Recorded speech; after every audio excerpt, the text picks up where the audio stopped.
Ito yung karne para matagal na stock.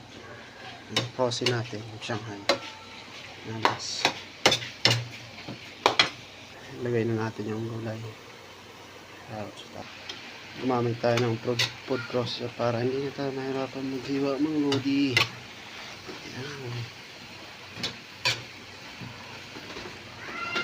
Kung wala naman po kayo processor, pwede naman manumano mga lods. Mas matagal lang talaga hiwa ng gulay, ganyan kaliliit.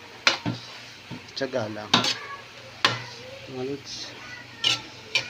Lutuin na lang natin yung gulay. Okay na yung timpla.